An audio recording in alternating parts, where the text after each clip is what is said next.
پہلے، اور تباہ بھی یہی ہوئی ہے، یہاں سے شروع کیا۔ تاریخی ترتیب آگے قوم عاد آتی ہے، سمود آتی ہے، یہ صورت اعراف میں کئی رکوع چلتے ہیں کہ دیکھ لو ایک ہی بیماری ہے، ایک ہی اس کا نتیجہ موت ہو جاتی ہے، پھر وہ قوم بچی نہیں، تباہ برباد ہو جاتی ہے۔ تو نشاندہی جو اللہ پاک نے فرمائی، ہم پہلے بھی پڑھ رہے تھے زیادہ منظر میں،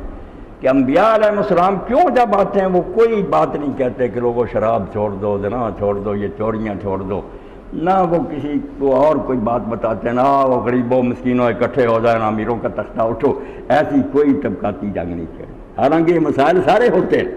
بالکل جگہ جگہ زخم ہوئے ہوتے ہیں، مگر وہ علیحدہ علیحدہ ہر زخم پر پھاڑ نہیں رکھتے، جانتے ہیں کہ خون خراب ہے، خون ٹھیک ہونا چاہیے۔ تو نشاندہی کیا کرتے ہیں کہ فساد کی جڑ شرک جو ہے یہ محض عقیدہ نہیں کہ کوئی خیال ہے کھوپڑی میں جس کا کوئی اثر نہیں، شرک اور توحید جو ہے یہ بیج ہیں جن سے الگ الگ قسم کے پودے پیدا ہوتے ہیں۔ جس کے ذہن میں شرک سما گیا اس کے اخلاق اور کردار کو بگڑنے سے کوئی نہیں بچا سکتا، فرد ہو یا قوم۔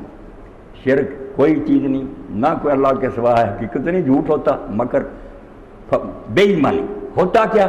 کہ جو چالاک لوگ ہوتے ہیں وہ اولیاء اللہ کے نام پر، نبیوں کے نام پر فراڈ کرتے ہیں، جھوٹ بولتے ہیں کہ اللہ تعالیٰ نے ان کے حوالے دنیا کر دی ہے، یہ نام لے کر ان کے درباروں پر بیٹھ جاتے ہیں،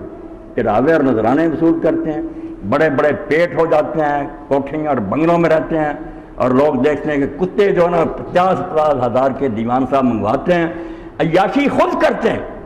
اور لوگ جو ہیں ان کو یہ تسلی دے دیتے ہیں کہ کوئی نیک بننے کی ضرورت نہیں ہے، شرابیں پیو، زنا کرو، رشوتیں کھاؤ، لوٹ مار کرو، جو مرضی، تو مانے چھڑانے کے لیے یہ اللہ کے ولی کافی ہیں۔ ہم ان تک پہنچاتے ہیں، یہ اللہ تک پہنچاتے ہیں۔ یہ ایک جھوٹ بولا جاتا ہے جس کو لوگ اس لیے بہت آسانی سے قبول کرتے ہیں، من حرامی خوش چاٹے ہیں۔ لوگ پہلے ہی سونا چاہتے ہیں کہ آرام سے سو جائیں، غفلت کی نیند، یار کیوں نیکیاں کریں، کیوں ہر وقت سوچتے رہیں کہ یہ